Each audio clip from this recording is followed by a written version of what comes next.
Hello, all you lovely people. Mitchell Lee alongside Brandon Tew. Thank you for tuning in to Press Play Action here on Jersey Nerds Productions. And today, Brandon, we're going to be talking about how death cannot, or rather, love can be overcome by death. Death, love, the two being connected, Brandon. You get what I'm saying. Yeah, How are yeah. we doing, Brandon? Well, love conquers all. I'm doing great. Uh, man, a good combo of movies together. By the way, I don't know if I gave you praise for that, but good That combo. is something that we're gonna have a lot less of the whole like let's review the French Connection and Little Man. We're gonna try to have these movies connect in some way, shape, or form, even if it's kind of a loose thread.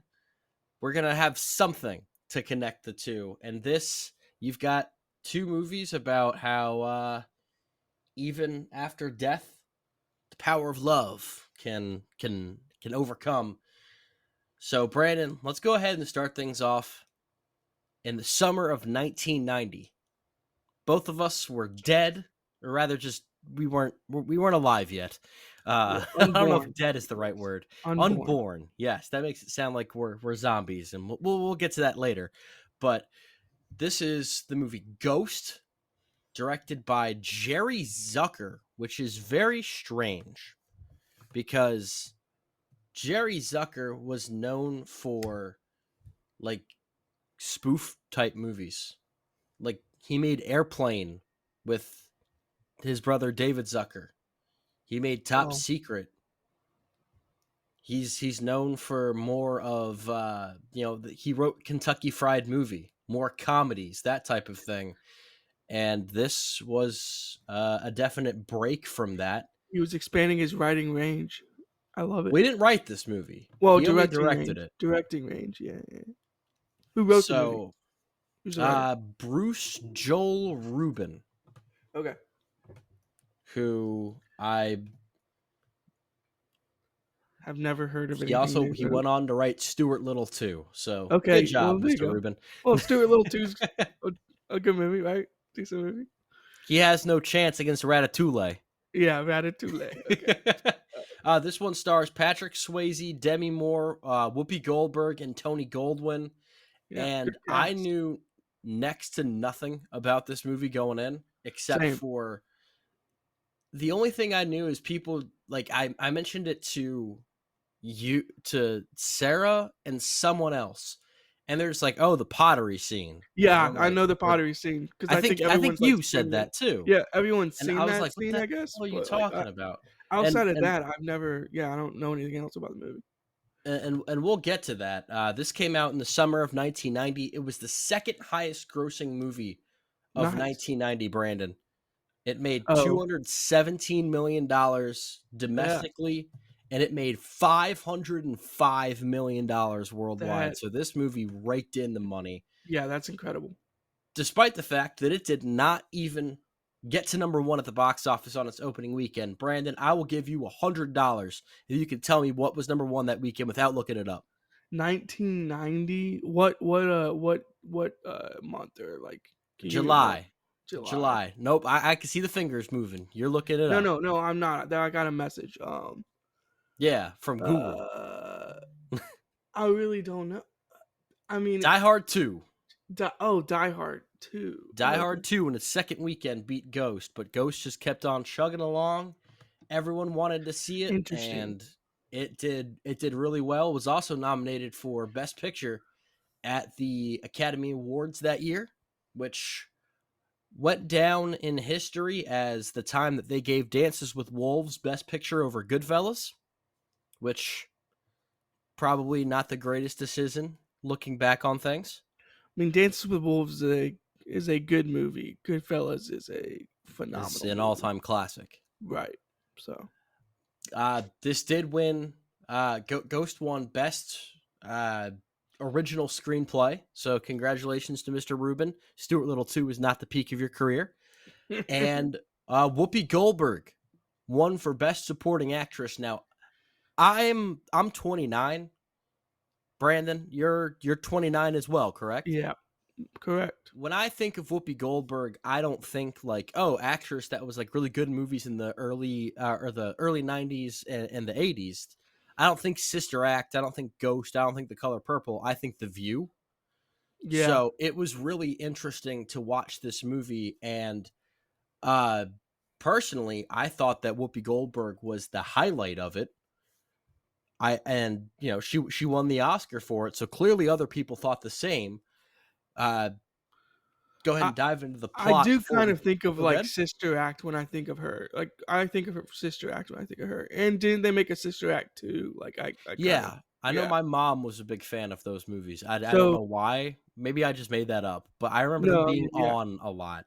Yeah, I mean and she's really good in those movies. So that's where I kind of like got my first impression of Goldberg and then like you said, yeah. Whoopi's on The View all the time. Or she was on The View all the time. So like kind of know her from daytime television. If you stayed home, you saw her, I guess. Yeah. If you were sick or your Oh, mom just had it sick on in in the quotes. summertime. Yeah, I was gonna say sick in quotes, but yeah. So this movie's about a young man by the name of Sam, played by Patrick Swayze, and he's with his girl Molly, played by Demi Moore, but he is killed, and he's a ghost. Maybe he's like in between heaven and hell, something along those lines, Purgatory. Yeah. and he is trying to find some way to communicate with his girlfriend because the killer is not done yet, and he has to communicate with the help of a failed psychic or scam psychic, uh Who turns out Oda to Mae be real. Brown, played by Whoopi Goldberg. Turns out to be a real psychic slash medium. Like that's Yeah, the pretty best much. part Yeah. is that she's like, oh, I was faking this whole time, but now I'm like, this is actually Now happening. I actually can do this. I do like that the fact that they kind of touch on in the movie that her family, like everyone before, could actually talk to dead people, and she can't. Until So this she just kind of moment. has to Yeah. fake it. But Yeah. now she kind of figured it out kind of through Sam. Um, I'll just go ahead and dive into this. I liked this movie. It took me a little bit to kind of get into things, Yeah, yeah. and I think that there's good chemistry between Patrick Swayze and Demi Moore. That's strong. That pottery scene is earlier in the movie than I expected. I Oh, because it's the yeah, I thing was that expecting people, it to be like the one of the last scenes in the movie, yeah, like because it, people like talk yeah. about it, and I'm like, all right. Usually the scene that people talk about the most isn't in the first like 15 minutes, Nah, but that's a hot that's scene, what I it guess. was. Hot scene, Mitchell. And you could definitely feel the chemistry between Patrick Swayze and Demi Moore, and I think that was a positive. Uh, Personally, I I think we could have used maybe a little bit more time with them, Right. but maybe that's just a nitpick on my part. I could have gotten to know them a little bit better before he died. I But think the if I was approach that the picking nits, I would say the same thing too. If I was picking nits, I would say the same thing. I think the approach that the movie takes is we'll kill Patrick Swayze off, and you'll get to learn more about them while he's While trying he's to reach out to her, right. which I think worked for a lot of people. I just personally would have, maybe it's just a me thing. I I think this movie picks up a lot once Whoopi Goldberg comes into the picture. I think that she completely owns this movie. As good as the chemistry is between Patrick Swayze and Demi Moore, I think the chemistry between Patrick Swayze and Whoopi Goldberg was even better. And the way that they have to communicate with each other to try to communicate with Demi Moore, I thought that stuff was the most interesting.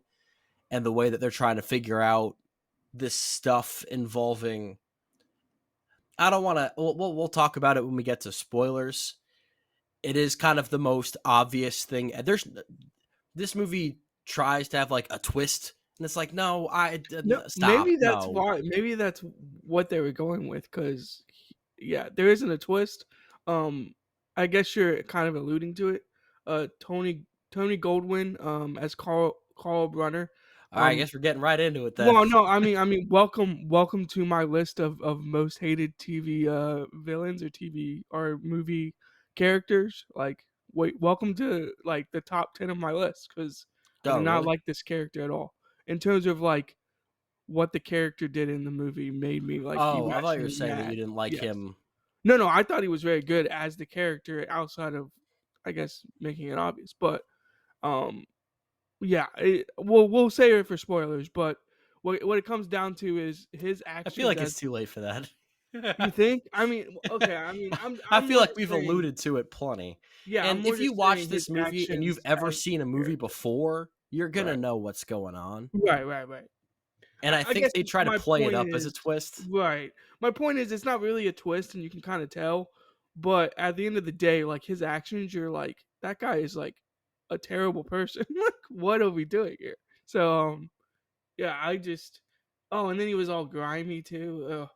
Oh, welcome to the top of my list. Like you're not close to like Wild Bill and Percy, but you're creeping into like Jenny territory at this point.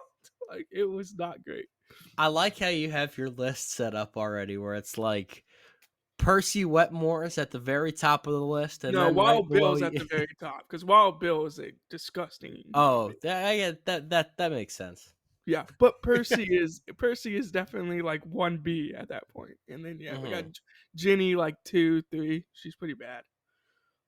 But yeah, no, he's on the list now. He's probably in the top 10. I mean, he's not a great person. Um, but yeah, I do like some of like the throwaway scenes, I guess you would say. Phil leads as the emergency room ghost. He meets in the emergency room is kind of interesting. Like it's a cool like throwaway scene.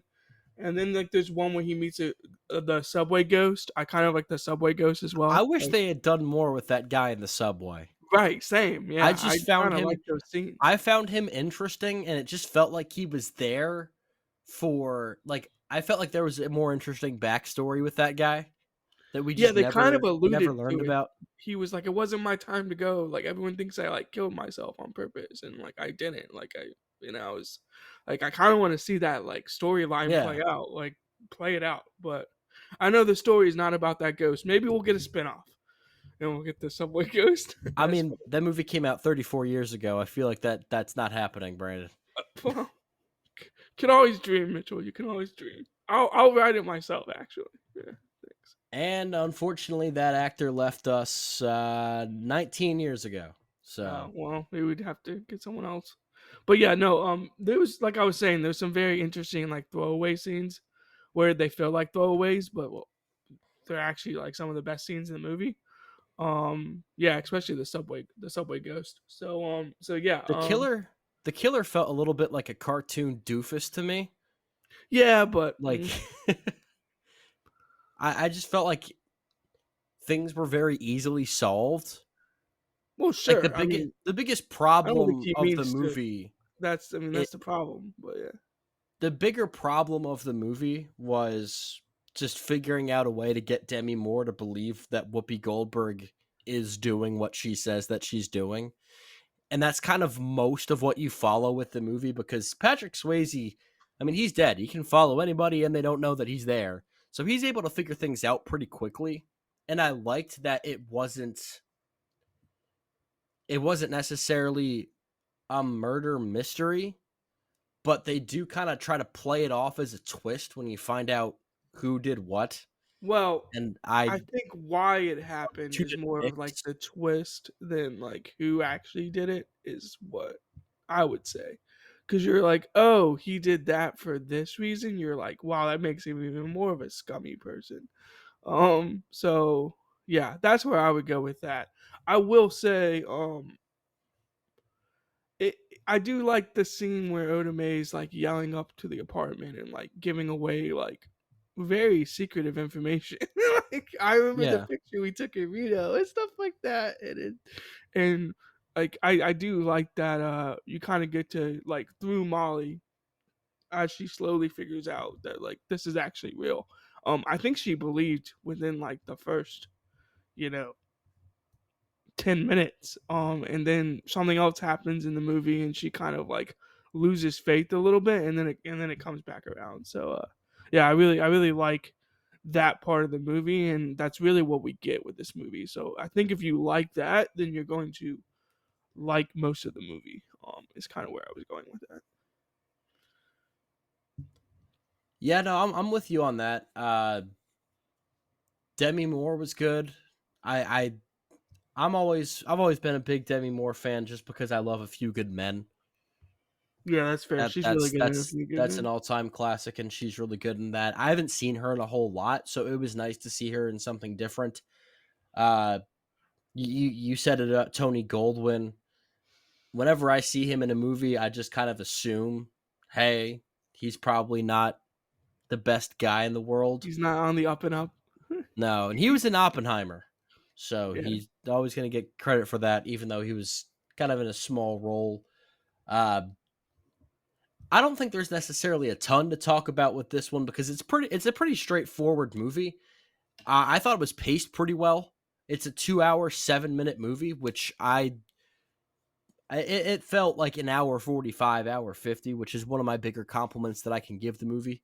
Is it felt like it didn't necessarily waste time, even though a lot of it is just, hey, you're still trying to get this person to believe you, but it felt very consequential. But apart Yeah, from exactly. But apart from Whoopi Goldberg in this movie, there's also nothing in it that really makes me feel like this is a Best Picture nominated movie. Yeah. So I'm kind of trying to figure out why it was nominated for Best Picture, I guess. Because I don't really feel it. It's a good movie. Don't get me wrong, and I just don't think it would have been like a top 10 movie, a top 20 movie of that year. I mean, I haven't watched a ton of 1990, so I need to. We'll get there eventually, as you like to say, Mitchell. It's on the list, but I don't know. There's got to be more in it. And I did just like put it together that Tony Goldwyn was in King Richard and Lovecraft Country as Samuel Braithwaite. So Hmm. I did just put that together. I don't know if that's like later on in Lovecraft Country because I know that you've seen like bits and pieces of Lovecraft Country. So yeah, I just put that together that he was in King Richard. I was like, oh yeah, that's right, he is in King Richard. But yeah, I think overall the movie, I think it works. I think the concept also works. Maybe they could have done it a little bit different, and like that's where I'd be, nitpicking. But for the most part, I enjoyed it, and yeah, I really enjoyed Whoopi Goldberg the most. I think she deserved her Oscar, or at least it's an Oscar-worthy performance, worthy of the Golden Statue. I haven't seen all of the other Best Same. Supporting Actress nominees. The only other ones that I've seen are yeah, Goodfellas and Dances with Wolves each have one nominated, but I would go with Whoopi Goldberg over both of those two from what I'm looking at. Originally, who they wanted to play Sam was Bruce Willis, That and would he have been turned it weird. down. And I feel like this is a better role for Patrick Swayze personally. I And mean, they really Swayze's wanted. also. I mean, Dirty Dancing is like I feel like his peak almost. But this is probably. I mean, he has some like iconic roles, like, and they're kind of like in a 4 year window, right? Like Dirty Dancing, then Ghost. Before that, it was Roadhouse, and then he went to Point Break in '91. Like, that's some like peak like 4 years right there for Patrick Swayze. Like, I mean, Point I could Break's probably always going to be my favorite of those four. Although right. I will admit I haven't seen Roadhouse. I will Yeah, try same. to I really change haven't that. seen it. Yeah. I'll try to change that before the remake with Jake Gyllenhaal comes out because I want to watch that, but I feel like I should watch the Patrick Swayze one before I And then do just like so. see how they compare or like what. Yeah, Yeah, just because I to bet they'll see. be very different. Yeah. But But that's kind of like a iconic like 4 year stretch for Swayze. yeah, So I'm with it. and And apparently Patrick Swayze was the one that pounded the table for Whoopi Goldberg to get cast because originally they wanted Tina Turner. interesting. Interesting. Yeah, I there's a remake to Dirty Dancing. No, there isn't. I think they're making one. It might be a sequel. I know there's what's it like Dirty Dancing Havana Nights, Yeah, but I that's think what I was it's also a looking at, and I was like, spin that's not off of a some sort. yeah, it's a spin-off. That's not like a real like sequel. We'll see. But yeah, I at the end of the day, I like I said, enjoyed this movie, enjoyed Whoopi Goldberg, and I think the other performances by like Demi Moore, Tony Goldwyn, Swayze, I think it carries the movie. The concept is really interesting and unique. Um, if I had like one gripe, and this isn't really a spoiler because it happens, but like they kill Swayze's character a little too soon, is for my taste. Like maybe let's give him 55 minutes instead of 25. In my I feel opinion. like maybe it was 15, 20, something like that. But yeah, Yeah. it happened pretty early. Another thing, just to if you're listening and you're like, huh, maybe I should check this out, that you should be aware of. This movie came out in 1990, and it does utilize some special effects, and they look like they're from 1990. So it's just something that you have to just Yeah. be just mindful of that, and know that that's something that you're getting into. You know, you're not exactly watching Caesar and Planet of the Apes level CGI going on here. I mean, It for didn't what bother it me. was, yeah, for what it was, I actually kind of liked it, and the shots are kind of cool. To be There's honest, an effect that they do with like sending people down to hell that yeah, is simple, and I liked that it it's wasn't effective. overly. Yeah, no, Yeah, I was like, all right, cool. I I buy that. That works for yeah, me. right. All right, Brandon, you want to give us your grade? Because I have not seen your letterboxed. You've kept this very close to the vest, sir. So yeah, like I said, I don't think this would make like a top 20 of any list that I'd have, but I'm gonna go B plus 65.2. Okay. Yeah. All right. So Brandon and I are very similar in a lot of reviews, and this one's not going to be any different. I'm also going B plus. I'm at a lower B plus though. I'm at 17.89. Okay. So Yeah. it's lower on the list for me. However, I did enjoy watching this, and I would recommend it to someone that wants kind of a fun romantic drama to watch with some supernatural elements. I Yeah, know that's that's a kind good of way to put it. a specific itch, but No, hey, I this think that's a good way scratches to it. put it. Yeah, it's a good way to put it. But I think overall, I think what pushed this into more of like the higher B plus for me is just Whoopi Goldberg is just so phenomenal in this movie, and like you said, she really takes over the screen. Mhm. So yeah, that's kind of where I'm at with it. I'm more interested in what your grade for the next movie might be because All right, I feel like let's. we won't have a difference, but we might. I don't know. We'll see. I don't know. Again, I'm fascinated to see where you fall on this because of the fact that you haven't shared anything with me, and maybe we should keep that the status quo moving forward, where we I mean, we don't don't talk have to each to. I other. mean, yeah, we don't have Uh, to. But I mean, some of these it's going to be kind of obvious. Like I knew you were going to come on and give Pulp Fiction an F. Like that wasn't something that was going to happen. right. But let's go ahead and talk about Warm Bodies. This one came out February 1st, 2013, and it was number one at the box office with $20 million opening weekend, and it did pretty well. $66 million domestic, 117 million worldwide on a pretty low budget. Directed by Jonathan Levine. This was his follow up to 50-50, which is a Hmm. really solid movie from 2011.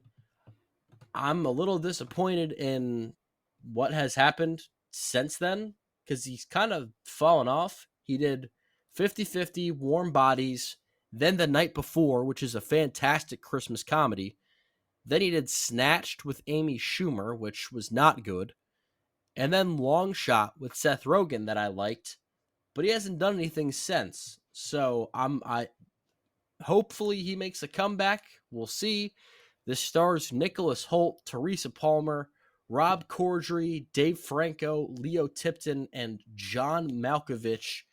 And this is labeled as a paranormal romantic zombie comedy based on a 2010 novel, which was inspired by Romeo and Juliet, which I watched this with my fiance, Sarah, and about halfway through, she said, so this has to be based on Romeo and Juliet in some way. I mean, And yeah. then something happened that made it so incredibly obvious that yeah, this is a callback to Romeo and Juliet that you couldn't really ignore it. It's about a zombie named R, because that's the only part of his name that he remembers, and this girl named Julie, played by Teresa Palmer, and their eventual romance and what it might lead to. Yeah, that's a good. In the That's a middle good of the zombie synopsis. apocalypse, by the way. Yeah, that's a good synopsis. Yeah, in the middle of the zombie apocalypse. God, way to start with this. Another Franco makes an appearance. Dave Franco is in the movie. Always like It's that. our third Dave Franco movie. Yeah, We we have the love Now You Dave See Franco. Me's. I don't know if we love Dave Franco, but We don't. I mean, I think I like the Francos. this is the third straight Dave Franco movie where I feel like they didn't give Dave Franco much to do. That's fair. Yeah, no, that's a good point. I do Yeah, like Dave overall, Franco, but I also would like Dave Franco to have more stuff to do. yeah, no, very good point. Overall, I think the opening like 10 minutes where it's more like monologue based or him voicing over, kind of talking through his brain where he can't really talk, but like you hear his thoughts. I think that is a very interesting way to open the movie, and I actually enjoyed that a lot. And I know they continued that theme throughout, where you would kind of hear his inner thoughts. But I almost wanted that to like continue, like in an even bigger part of kind of which didn't happen, but for the most part. But I think the way they open the movie is very interesting, and yeah. Also, the way it opens, whether he's in an airport, is where he ends up being at during the zombie apocalypse, which is a little bit interesting that all these zombies are in an airport. It's got to be an interesting place to be as a zombie. So yeah, I'm all What? for. I mean, is it not? I What? mean, What does that mean? it's Airports a. are an interesting place to be for a zombie. What does that mean? It, what I mean is, it's a big open like building or like multiple buildings. Like there's a lot of space is what I was kind of getting at. So like, were they all sequestered there? Did they like get herded into the airport and like that's where they have to live now? Like that's kind of what I was just intrigued by the fact that they're all at an airport. Like that's a very odd choice of a place to like kind of be a zombie. But I don't know. They're at a Um, place of public transport. If anyone goes there, they can eat them. yeah, I guess. I mean, also like how many of those people died in the airport and then turned into Yeah, zombies? Like, maybe. And it's like, yeah, a lot of these zombies aren't exactly moving very quickly. So where right, else are you gonna go? fair. But overall, I'm with you on the I like it. monologue to start though. I thought that Yeah, that was uh, it was funny. It was interesting. It gave you a different perspective on what these zombies are going to be like. It clues you in on the fact that it is going to be a lot more comedic right. than. I mean, you have to understand that this came out in 2013, which was an interesting point in time to release a movie like this because not only did you have The Walking Dead going on, and World War Z was coming out that summer. So it was a big point in time for zombie content, but this was also a YA novel, and it got a lot of comparisons to stuff like Twilight. So there was a big zombie craze and people were looking forward to it, but you're making it like Twilight. I don't really want to see something like that. So this movie had a lot Right. working for it as well as a lot working against it. But I think that most people that went to go check it out, it has an 81% on Rotten Tomatoes. Yeah. And Yeah. most people that checked it out and were willing to, it's not Twilight. It's not taking itself as seriously as something like Twilight. It's got actors that are actually allowed to act, because Twilight had decent actors. I mean, Robert Pattinson and Kristen Stewart are really tremendous actors that just weren't really given much to work with. Nicholas Hoult, also a really good actor. I mean, we if you've seen The Menu or Mad Max Fury Road or The Favorite, I'm looking forward to seeing what he does as Lex Luthor. I think he'll be great in that. If you've seen a lot of Nicholas Hoult, you know that this guy is a really good actor and he's got some good comedic chops and he's allowed to do a lot with this role. And I think that's what sets Even this apart from something like a Twilight. which is interesting because even as a zombie, like he's allowed to express emotion and give range, and yeah, it's a very interesting take. Also, I guess when zombie content is coming out at that point, with like especially The Walking Dead and World War Z, you're kind of getting it from the people trying to survive the zombie apocalypse. Well, what if we get the point of view of an actual zombie? Like, to me, that kind of makes it like split off from like all other zombie content, where it's more focused on the zombie than focused on anything else. Which I kind of enjoyed because I don't think we get that a lot in terms of let's follow the zombie. We get a lot of let's follow the vampires, let's follow the werewolves. Like, why don't zombies get their shine? You know what I mean? So I kind of appreciated that aspect of it. That it kind of gave you a different point of view, and it kind of like stuck with that, and that was kind of its like hammer to nail type of thing. It was let's hammer this home, and really take it to another level, and I think it did a really good job of that. And I liked that I think they did a much better job with the female character Yeah, than they did with Twilight. I mean, it's Bella's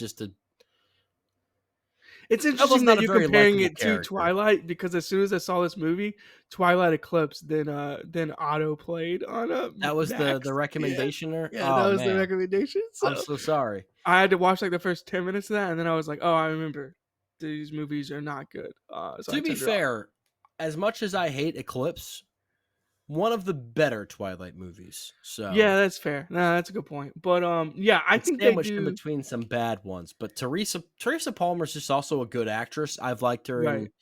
in Lights Out, Hacksaw Ridge. She's a very good actress. If anything, I think I wish we saw more of her. And they make her not a bumbling doofus, which was a nice change of pace because usually the girl in these movies is just kind of an idiot, and she maybe it's because her dad is like one of the like head commanders, uh helping people to survive this zombie apocalypse, is that she has some instincts, she has some smarts to her, and she has in a lot of these movies you have characters that just kind of seem like they're trying to die, and she's not like that at all. She Oh, kind she's of very much tries the opposite. Yeah. she tr- she tries something once where you're like, I see why you would try to do that, even though R told you not to, because he is a zombie. I would understand not like trusting him completely right away, but then you kind of ran into some trouble and you adjusted, and I liked that. It made me want to root. And in a lot of these zombie movies, you're just kind of rooting for carnage. You're just rooting for people to die. And this Or was people one or where zombies you're, that get killed. Yeah, or zombies that get yeah. killed. And Yeah. this is one where you're actively rooting for like, all right, let's figure this thing out. And that was nice. Yeah, yeah. I I think that part of the movie it kind of elevates the rest of the movie where it's not just killing zombies and it's not just killing humans. It's more of you get to see them kind of try to figure it out. Those two together. I do like some of the other actors and actresses with supporting roles. Dave Franco, like I said, as Perry, her boyfriend is he's not given a lot of screen time and he's not given a lot of to do, but when he's on screen, it works. And same with like his R's best friend. I I think really that liked Rob chemistry Corddry in between those this. two. Yeah, I think Rob Corddry is very good in this movie. And he's not given a ton to do, but what he's given, he really like executes it. So I really I like that. think he's given a lot to do. He's just not given a lot of dialogue.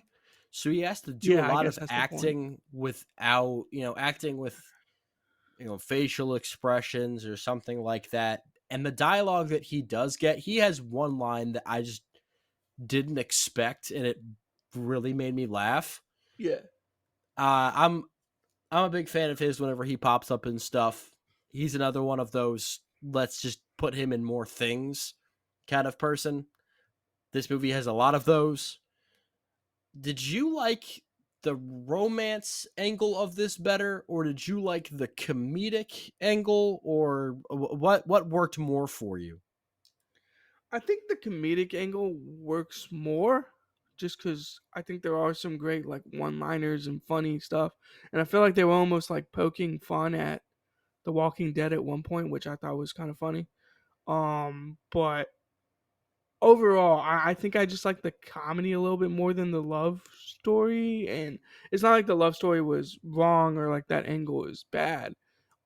It works, and you definitely at least buy it, which is kind of what you need to go for because the angle of the story is like she falls in love with a zombie, and that's kind of weird. So you do need to kind of have some buy-in there. But overall, I just like the one-liners better. And like you were saying, like Rob Corddry's character, like when his line is just hilarious. Like there's like a couple of those moments where it's like, okay, that's a really funny line.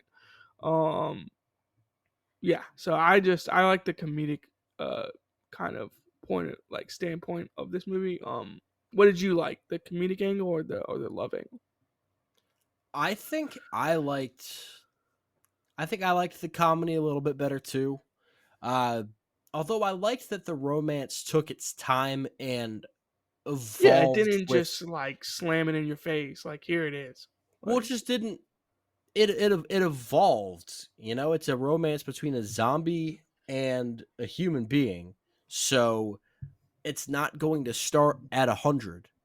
You've got to work your way up. And I yeah, it like that started this at like a movie. 5, like a Yeah, 3. exactly. Yeah. The I like the fact that this movie didn't just make Teresa Palmer's character smitten with him right away. She has this curiosity, and they spend some time together out of necessity because she's like, "Hey, I have a place to just survive that this zombie is giving me. Let me just ride this out until I feel like it's not safe to do so anymore."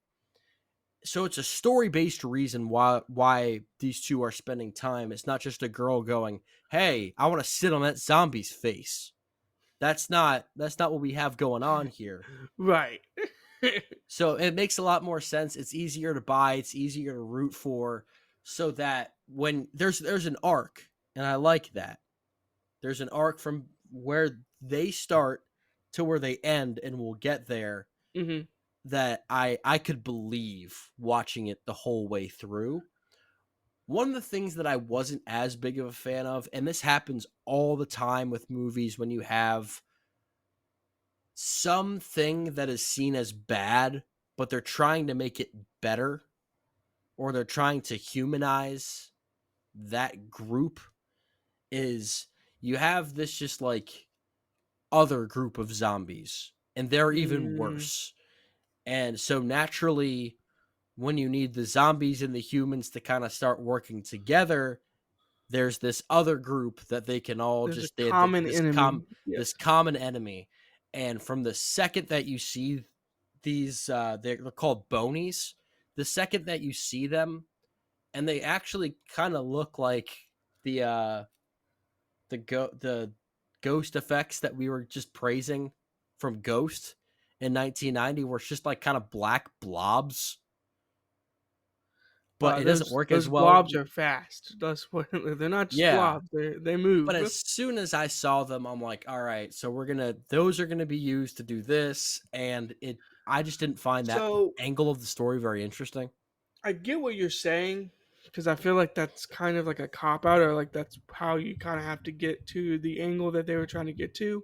But I will say their explanation for why the bonies are too far gone and the other zombies aren't is interesting take on it.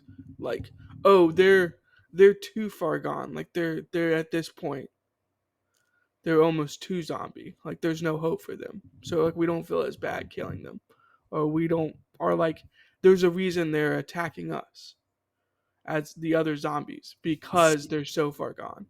Like I to me, I thought liked. that worked There personally. was a movie that I watched last year that came out in 2010 called Daybreakers, and they took kind of a similar approach where it's a movie about vampires, and if vampires haven't had blood within a certain range, they turn into these really like it was actually a really cool creature design, which made it more interesting, and there was a more story-based reason for why they became that.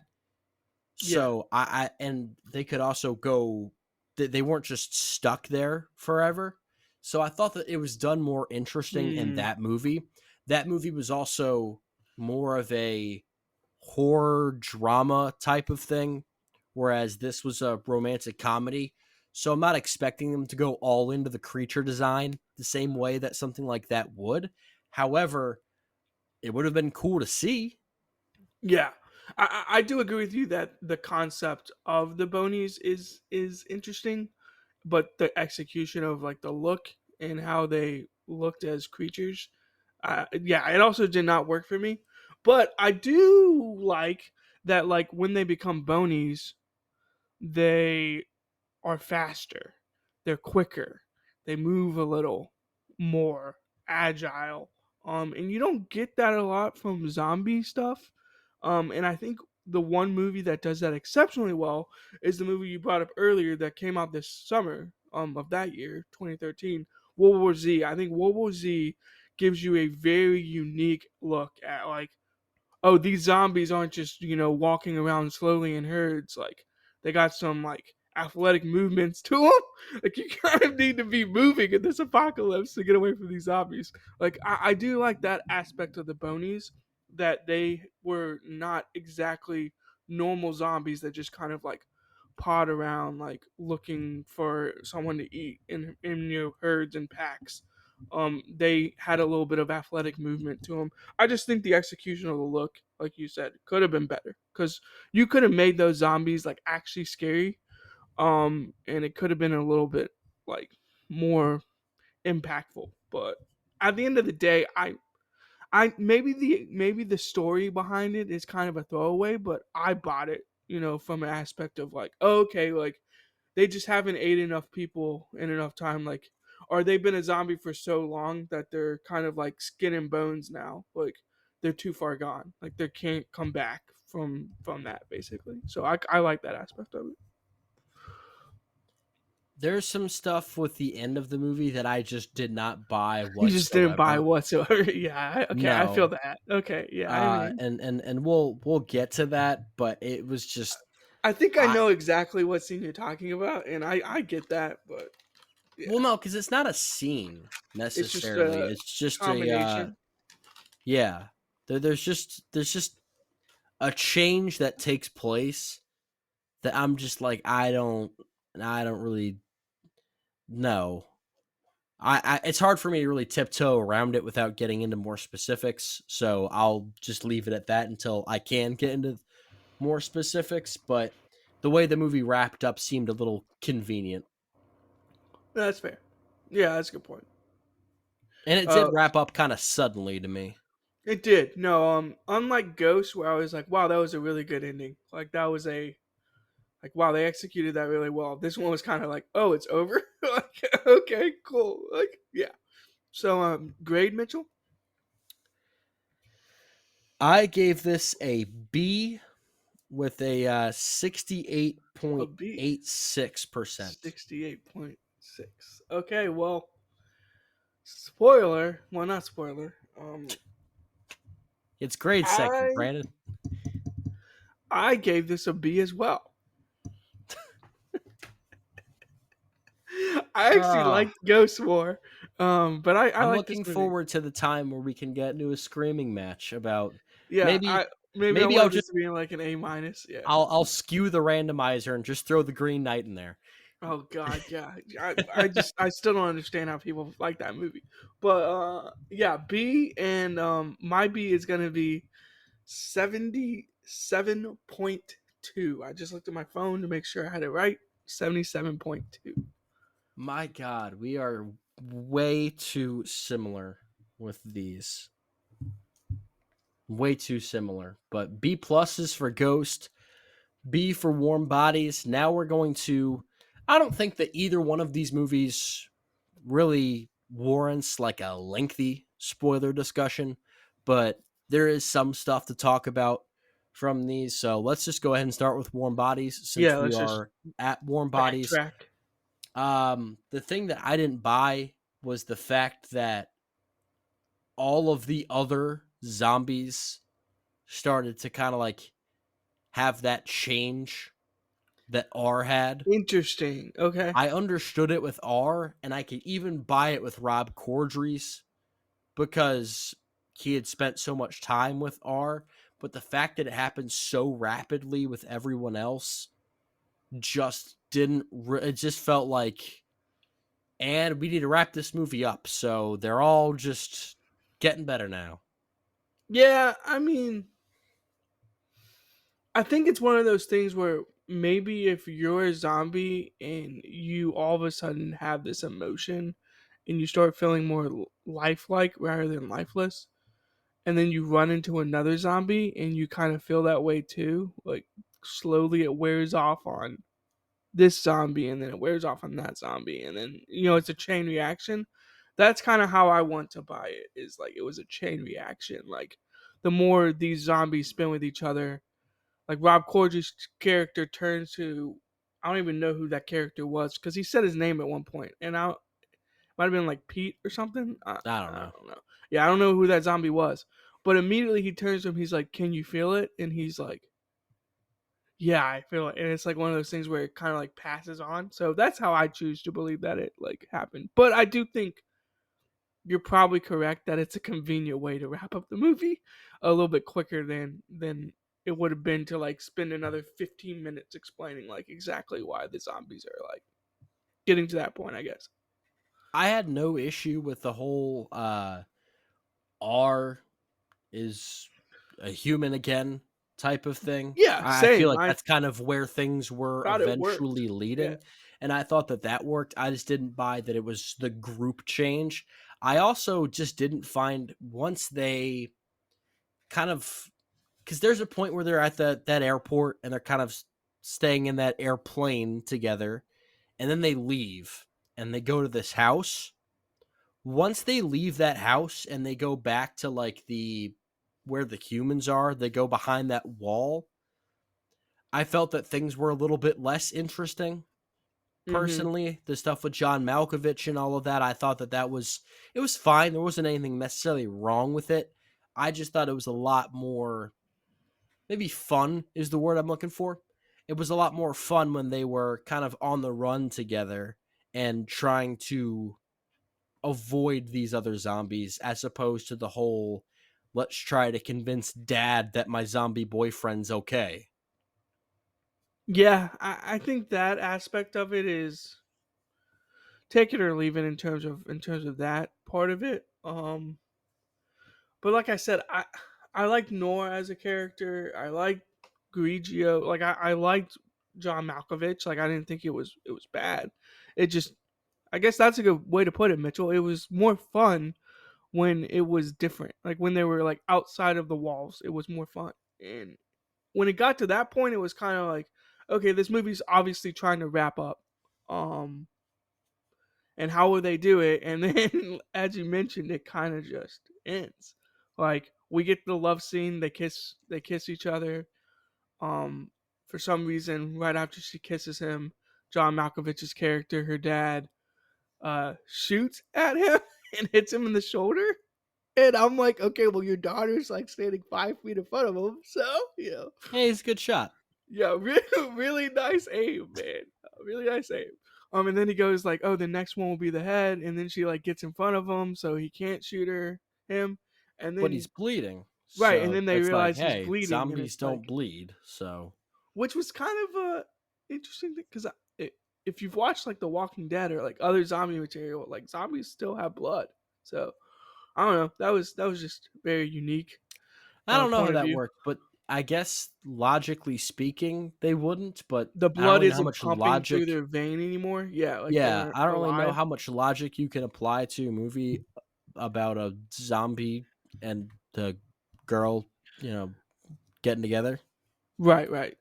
I will say I do appreciate that scene where she turns and goes, "Oh, he's bleeding. Like, look, he's human," and like then it kind of changes.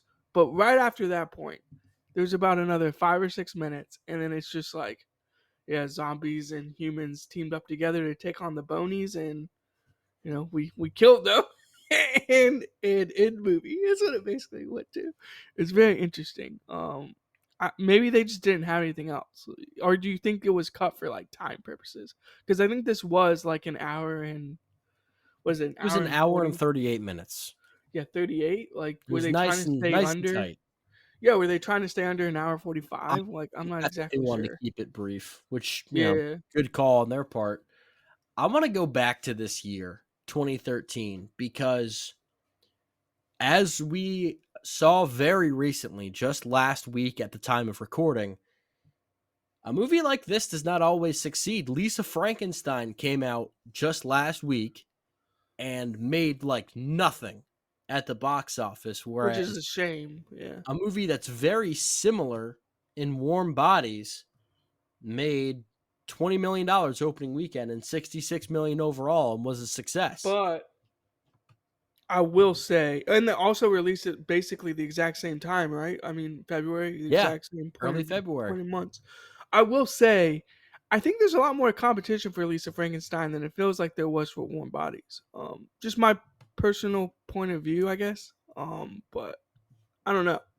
Well, I hope no one's going to see. Never mind, I won't say it. Argyle I'll made save it. six and a Yeah, half million dollars and was number one. that's crazy. Warm Bodies made 20.3, and there were three movies that made more than Argyle did. There was the second week of Hansel and Gretel Witch Hunters. There was the third week of Mama, and then there was Silver Linings Playbook, which was still doing very well. Okay, so there was more competition for Warm Bodies. That's interesting. Yeah. And it was opening the same weekend as a Sylvester Stallone movie, Bullet to the Head, but that just bombed. Well, I hadn't heard of that movie, so clearly that movie bombed.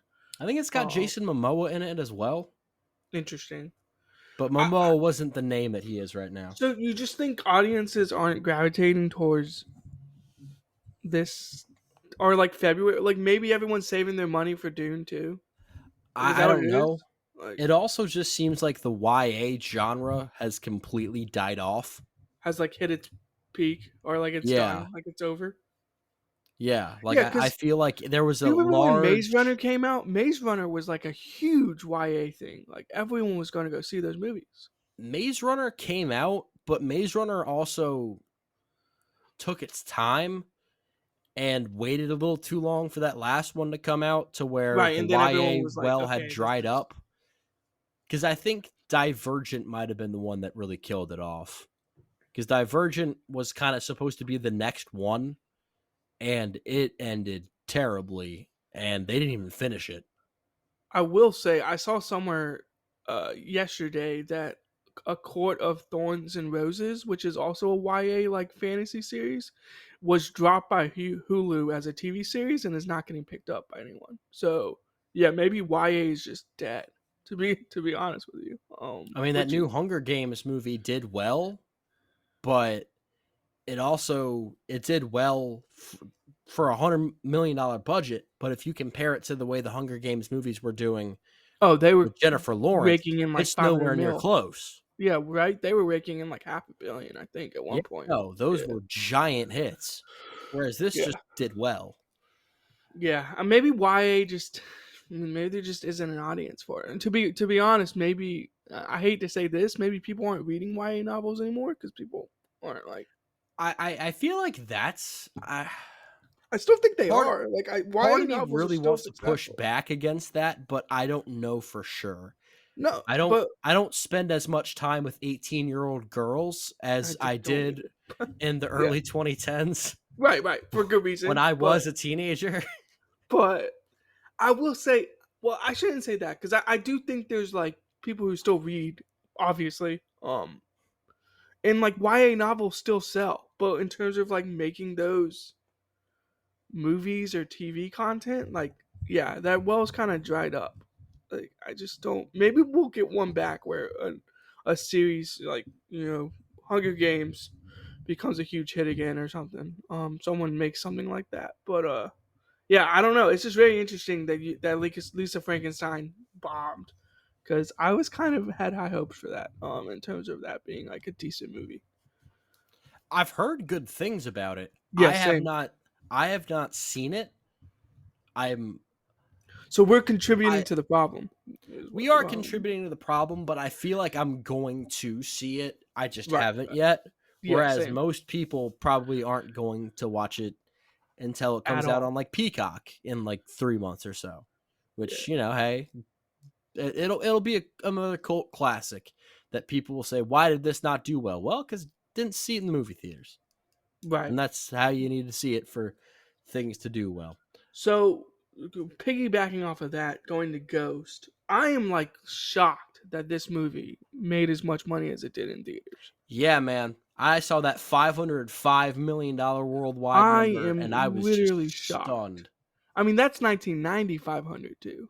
Yeah, Like account for inflation, like that's that's I to the mean, flashes yeah, that's crazy. I in just 1990. Yeah, I don't know. do people just like It's Whoopi Goldberg because this was before Sister Act. So what else was she in before this? Like, it was the highest grossing movie of all time in the UK until Jurassic Park came out 3 years later. yeah, I mean that makes sense. Jurassic Park like is the original like box office smasher, I and I'm really don't. assuming Titanic also like smashed box office records. Yeah. But I don't have a definite answer for you. for when Whoopi like what Whoopi Goldberg's like why everyone was gonna go, is it because of Swayze? It had to be because of Swayze then. Like everyone was going to see this movie because of Swayze. Maybe it was just marketed really well. I don't Yeah. know. I mean, this movie had incredible legs too. Apparently, like it was in theaters for a decent amount of time, and I mean to be going up against Die Hard 2 and do pretty well against Die Hard 2 is it's pretty phenomenal. Because I mean, let's be honest, the first Die Hard didn't that absolutely kill the box office? Like it like I destroyed the don't box think office. it killed. I think it was one of those that Oh, it was like mid. It was like it did decently, but yeah. everyone talked about it, and so then the second and third one blew up. Yeah, people were like, "Oh, we gotta go see Bruce Willis in Die Hard 2 now." Yeah, Apparently, Channing Tatum's production company picked up the rights, and he's going to produce and star in a remake of the film, and he's going to interesting. be Patrick Swayze's role. I mean, at this point, like they remake everything, so Yeah. I'm not too like against that. I'm It's same thing always with on the like side of remake movies Roadhouse. that were bad, that had Oh good yeah, ideas. true. Yeah, no, I'd I'm with rather, you too. Like, I'd rather not see Jake Gyllenhaal in Roadhouse. I'd rather not see Tatum in Ghost, but I my get God, it. they remake everything that Swayze was in because they did a Point Break remake too, and that was awful. It was Well, that's so because the bad. original Point Break is like It's a really peak. good movie. Yeah, that's a good movie.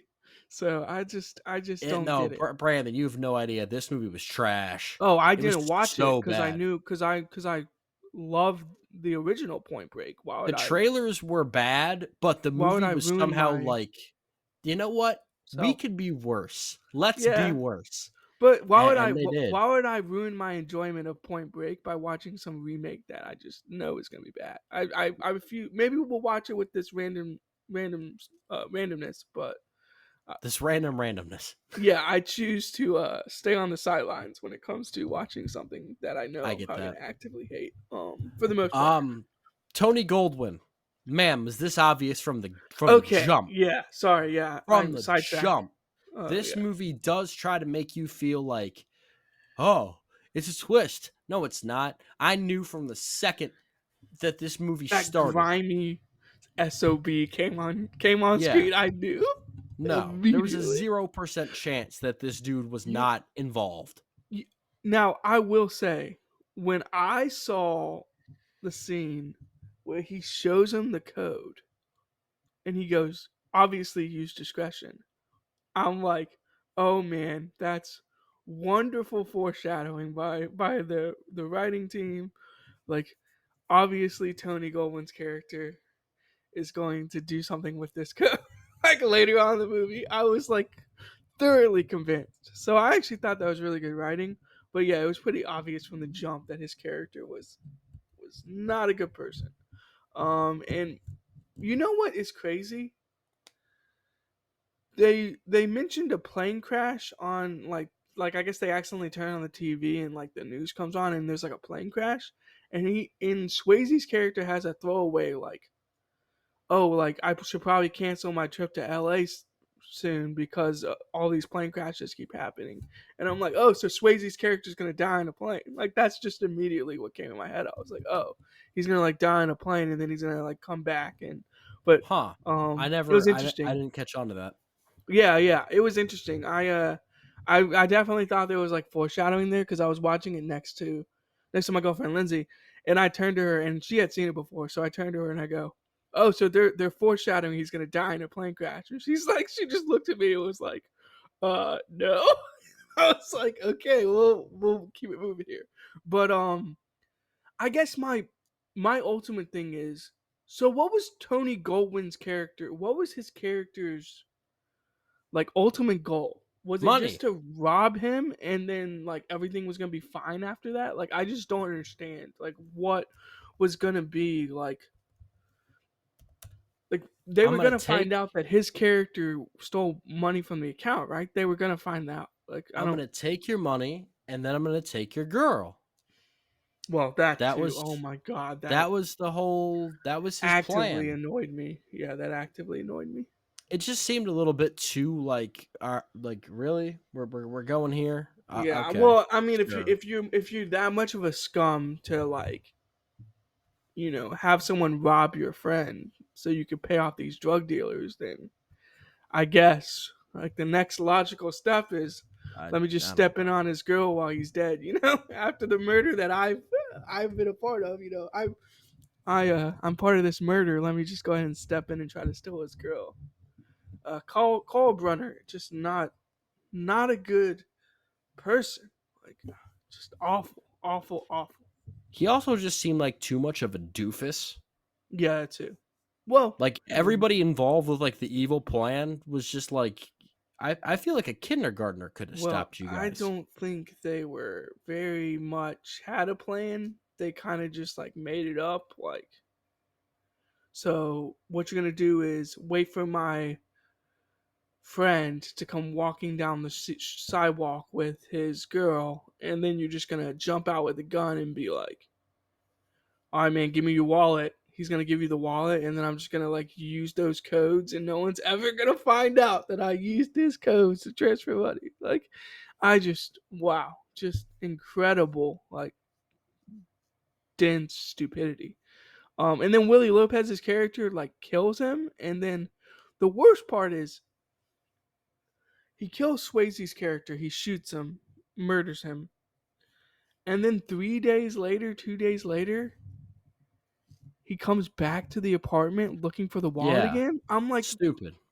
I'm like, Again, you got away with it. kindergartner. You got away with it. Just let it be.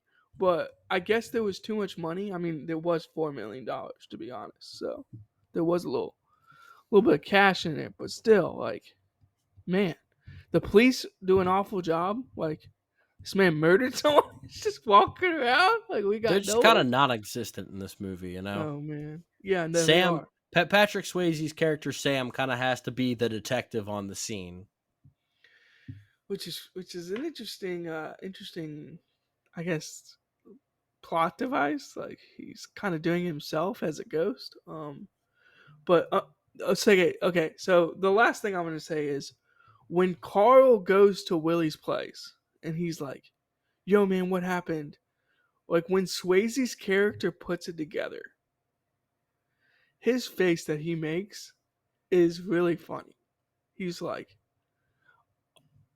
my friend, my friend got me. I can't believe he killed me. Like it was kind of funny. Just his reaction to finding out that his friend Carl is a piece of shit. I think that the people that made the movie were expecting the audience to have the same face, Right. And it's and like, well, we knew from the I'm jump like, that Carl was yeah, not a good yeah, person. no shit. Yeah. Yeah. This is the I'm with you. least surprising thing ever. I mean, really, it's the only thing we can talk about with spoilers because I mean, everything else is kind of like, Yeah, I mean, well, I will say the effects that we were talking about earlier, where Willie Lopez, his character, gets hit by multiple cars, he dies, he immediately comes out of his body and like becomes a soul and or a ghost, and is like we're looking at his dead body, and then you see like the creatures come up from the depths of hell to like drag him back down. I'm like, oh shit, like that's not a good way to go. And no, then I guess the last thing I will say is, how do you feel about Carl's death? Because that almost seemed a little too ridiculous. What it happened at the was. very end? I didn't really mind it, but it did seem very just yeah, ridiculous is a good word for it. Yeah, I don't even know if we need to get into exactly what happens, but like the glass falling on it, yeah, it just didn't. To me, it was like, okay, like that's how he died. Like, and then honestly, the best part of Carl and Sam's relationship is when he comes out and he's like, Sam? And he's like, oh, Carl. Oh, oh, buddy, dude, you're about to have something bad happen to you, Yeah, and then he you're gets about to have a dragged. rough day. Right, and then he gets I dragged did down to really hell. like, and I probably should have mentioned this in the non-spoiler part as well, but I liked Yeah. how whenever someone died, there was that little moment where they didn't really know that they were dead, and Hmm. so they kind of carry on for a brief moment, like, Right. "Huh, well, I'm alive," and then they notice that they're not, that they're dead, and I thought that was a really interesting touch. I liked that. If that's how it happens, like in actuality, that's a little bit scary to think about. Like, Yeah, turn around and see your dead body, you're like, oh, not the greatest thing in the world, but not the greatest thing in the world. But and then there's like that brief like 30 seconds where it's deciding between heaven and hell, and then it's like, oh, guy's a bad person, he's going to hell. or in Sam's case where he gets like a few days. Yeah, well, it's because he remember he was going to get picked up and like lifted to heaven, I guess, and he kind of walks out of the light away from it. So I was trying to figure out exactly what happened. So basically, he like prolonged his stay on Earth as a ghost. Like he's caught in between worlds because like he decided to stay in between. Like I just thought that was But very. like, what I was about trying that to figure that subway out. guy? It seemed like Yeah, he'd been there for a long, long, long yeah. The time. subway guy was just like, yeah, I've been here since the '60s. Like I saw the Miracle Mets. Like this guy's, yeah, I've been here. I was here when the Mets were better than the Yankees. Like I've been here for a while. Like I just don't know exactly what the subway guy was doing, but I'm telling you, there's a spin-off story to that subway ghost just Yeah, living his there, life. There's a there's spin-off. material there, guys. I'm shocked that they didn't do something, considering the fact that Yeah, this movie instead of made making a $500 million. remake, make that movie. Ugh, just I'd watch it. whatever. I watched the hell out Yeah, of it. yeah, fair. But I guess the last thing I was gonna say was spoilers. Do you like how it ended? Because I really think it was like a very well executed ending. I liked how it ended. I just think it went on for a little too long, Fair. but I did like the way that it wrapped up. Yeah, it was kind of like not the perfect shot, but it was a very good shot where we're sending Swayze's character off to heaven, and Yeah. you kind of see Demi Moore's character in the background, like crying, going like, I'll see you some other time. I'll see you later." and it was like, okay, like that's a very good way to end a movie. Yeah, I really like the ending a lot. I do think it probably went on a touch too long, probably like 5 minutes, but so be it. Yeah, I'm really glad we got to do these two together. Like you said, I'm excited that we get more combos of like things Yeah, that match up. that's kind of what we're going to be doing moving forward. So we're not doing a Gene Hackman Oscar winner with a Not that, Marlon Wayans piece of dog shit. not, not that I hate the randomness of doing that, but this just felt right. So yeah. All right, well, that will wrap things up for Ghost and Warm Bodies. The next three that we have on deck, we've got the 1999 Best Picture question: should it have been American Beauty? Maybe The Sixth Sense? Maybe The Green Mile, like we talked about. We're gonna review The Sixth Sense and American Beauty. Then we're gonna keep going with the romantic movies, more romantic dramas, with The Notebook and Shakespeare in Love. And then the Quentin Tarantino deep dive begins as we review Reservoir Dogs and Django Unchained. So that's what you guys have to look forward to. Hopefully some pretty fun reviews coming up. Brandon, thank you for joining me as we talked about two movies that we had a good time with. As always, check them out for yourself. Maybe you'll like them more, maybe you'll like them less, but make your own opinion. And hopefully you found some movies that you didn't know you would love that you do. So for Brandon Tew, I'm Mitchell Lee. Thanks for listening, and we will talk to you later.